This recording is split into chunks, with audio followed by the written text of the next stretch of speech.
எல்லா ஆட்சியிலும் நடக்கிறது என்றாலும் கூட, இந்த ஆட்சியில் கூடுதலாக நடக்கிறது. இன்னொன்னு என்னன்னா, இந்த ஆட்சி ரொம்ப பொய்யா சொல்லி சமூக நீதிங்கிறது, சமத்துவம்ங்கிறது, நாங்கள் மதுவை ஒழிப்போம்ங்கிறது, நீட்டை ஒழித்தே தீர்வோம் என்கிறது, வெறும் பொய் பொய்யா சொல்லி, குழந்தைகளுக்கான பாதுகாப்பை உறுதி செய்வோம், பெண்களுக்கு உரிய மரியாதை கொடுப்போம். ஒரு மண்ணாங்கட்டியும் கிடையாது தமிழ்நாட்டுல. துணை முதலமைச்சர் அவர்களா? அதனால தான் இத்தனை படுகொலைகள் நடந்துகிட்டு இருக்கா? இதுவரை 34 ஆணவ படுகொலைகள் நடந்திருக்கே. அதுக்கு தான் அறிவு திருவிழாவா? 39 இதுவரை கற்பழிப்பு மரணங்கள் நடந்திருக்கு. அதுக்காகவா?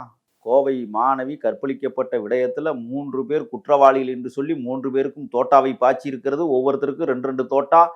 ஒருத்தருக்கு 4 தோட்டா, இன்னொருத்தருக்கு 4 தோட்டா என்றால், ஒருத்தருக்கு 1 தோட்டா. கருப்பர் நகரத்தின் தங்க தலைவன் ஆம்ஸ்ட்ராங் படுகொலையில காவல்துறை என்ன செய்தது? திருவேங்கடம் பைக்கில் செல்லுகிறான், பொன்னை பாலு பைக்கில் பின்னால் உட்கார்ந்திருக்கிறான் என்று வரைபடம் போட்டு இந்த மக்களை ஏமாற்றினீர்களே.